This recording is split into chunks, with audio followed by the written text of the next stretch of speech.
Alexander the Great, or indeed just soldiers who do their job in a courageous and efficient fashion today. Is that an excellent life? That something which a person might aim at? So, what would Aristotle think? Well, Aristotle, like a lot of these ancient philosophers, is keen on courage. And they certainly think that courage can be shown on the battlefield, and that a lot of people who do display that are displaying a certain arete, a certain excellence of character. So certainly it would make a contribution to their life being excellent. That's right. I'm not sure that, I'm sure Aristotle would say a lot more goes into being a soldier than just being courageous on the battlefield. That is, if you're a good soldier, right? It's a matter of having a good sense of fairness and justice as well, and things of that sort.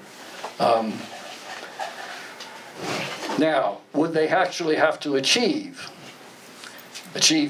notable victories or something like that?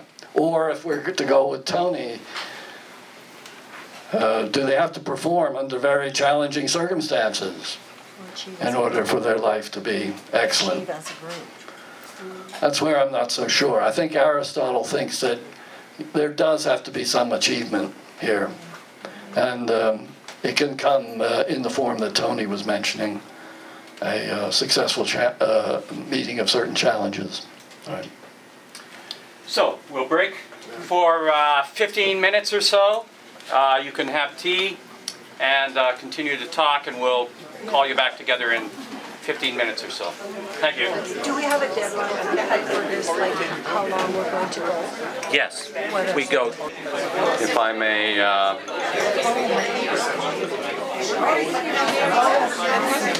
interrupt your thinking. It's one of the problems with philosophy. Lovely to hear your conversation. You know, in the Jewish world, heaven is described as the great cacophony. So obviously, we are in heaven. I'd like to begin by inviting my colleague and friend Nicholas Wickenden to raise an issue that hasn't been put on the table yet, and we'll see if there are others that wish to comment on that as well. Nick? Thank you.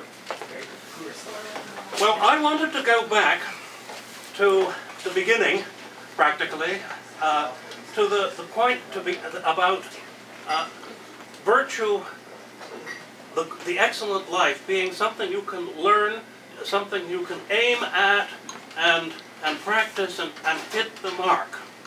This seems to be quite sensible when you think about moral virtue, arete, working in a society for the good of that society. But that's the objective side. When we come to the subjective side, the idea of happiness or how you feel about it, this doesn't seem to be amenable to the same kind of treatment as goal-directed, leading to goal-directed activity. Maybe this was the problem with the Epicureans, I'm not sure. But if you'd like to comment on that. All right, so the point is that on the objective side, the question of the admirableness of it, Nick thinks that it might well be possible to devise ways of trying to hit that as a target. But when it comes to happiness, the enjoyment of life, that seems to be a much more difficult, or at least a much more dubious proposition. That is, that there would be an art to being happy. It might be an art to being admirable, but not an art to being happy. the Epicureans would certainly disagree with that. The Epicureans thought that the way to happiness was to get the stress out of life. So you look at your life and you see what things are putting stress into it, and you see how you can manage to remove those things out of it, if possible, or at least to the greatest extent. And they thought that the moral criteria, living a moral life, was only valuable because it was the best way to get the stress out of life, and thus become and live an enjoyable one. You know, I'm very surprised, Nick, that you bring this up, because I would have thought just the opposite. I mean, and in our society, isn't it the case that, you know, there are all sorts of people trying to tell you how you can enjoy life more. Buying something. Oh, pardon? Buying something. Buying something, right? So that's one thing. Like eating chocolates, or maybe, going on a health kick and doing all sorts of exercises and getting your diet straightened away and all this. But hardly anybody ever talks about how to make your life admirable, right? So anyway, maybe other people have some thoughts on that. Tony? Just really quickly, there's two things which I think I'd like to throw into this discussion. The first one, this is kind of self-evident, that life is not a level playing field. And secondly, that everybody has the capacity for self-growth and change. You put those two things together, and there's a difference between me growing up in a very rich family, going to university, going to medical school, and contributing something important through a major medical breakthrough. On the other hand, I grow up in a ghetto without a mother or father or a single parent. And somehow I still seem to overcome some of the difficulties, and at least without making a major contribution as a scientist, I live a civilized and conventional life. The thing I think that I'd like to see more discussion of is that for some people to get to a point where they can act in a moral way, the distance they have to come from their origins is much greater than someone who lives in a white, middle-class, heterosexual household who's born with those understandings and those resources right to start with. That life is not a level playing field. And Aristotle, I haven't heard yet, acknowledges the importance of that. And as for someone, as I said, who already endorsed slavery, it doesn't entirely surprise me.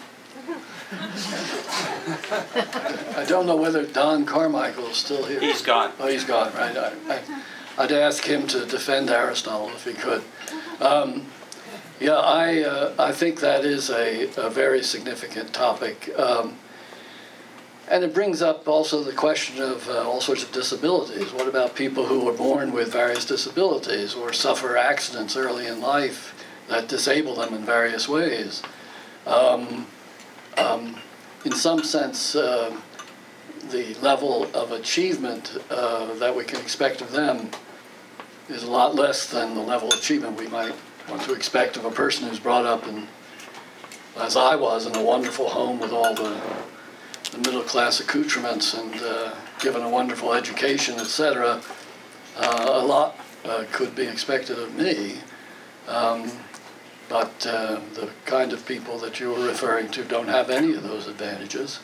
And so what are we to say about achievement here?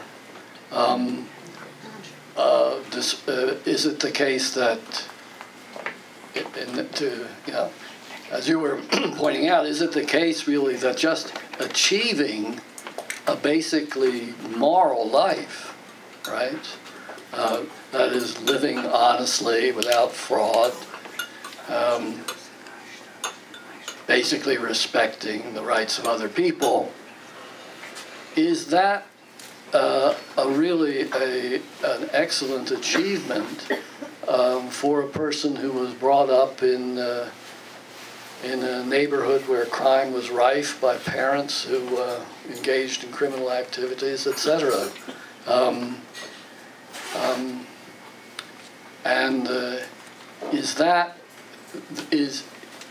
Would that then be an excellent life that they are leading?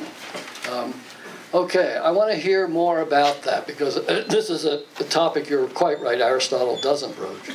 And I myself am very unsettled on it. Sure. There's a woman. Oh, okay. Yeah, go ahead. go ahead. You're first. Okay. Achievement and excellence. Yeah. For myself, achieving my life and living an excellent life is, at the end, I will be perfectly happy and serene. All right, she's saying. And Just let me repeat others that. have to hear it too. For her, living an excellent life and achieving an excellent life means at the end she's perfectly happy and serene. Right. and I would have helped people around me to get this happiness and to be serene and accepting their present life.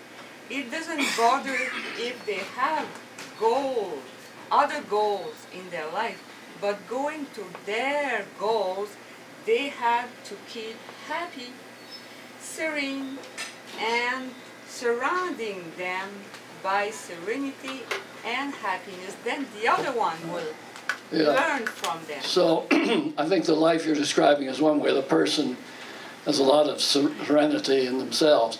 This was called tranquility by the ancients, and it too is an important factor in the excellent life. The tranquility, yeah, and then you sort of exude that tranquility, I guess, to those around you, and thus help them to lead the same sort of happy life. It may surprise you, but that's basically, the Epicurean sage. I mean, that's what the person who's living the perfectly happy life according to the Epicurean, exactly what they would be doing. And nothing that I have said implies that any of these thinkers would have said that that was a bad life, right? But lots of them would have said it falls short of being an excellent life. I know. Right, yes, right. So, but good, I'm glad. One quote I like, I don't know who said that. He was saying, it's not what you teach to people important, is what they learn good about themselves. So showing them, reflecting them that they are good, make them happy and better. And then that's it. That's the goal of my life. So it's the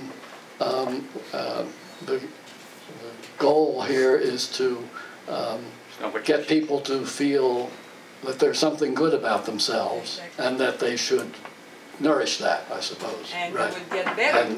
And then get better, right. Yeah, I mean, maybe this is going in an anti-Socratic direction. I'm not entirely sure, which is not bad. I have doubts myself about this Socratic business. But because it strikes me as though there's no longer any emphasis on an art of living well. It's really just sort of psychologically helping people to find the goodness in themselves and bring that out, right?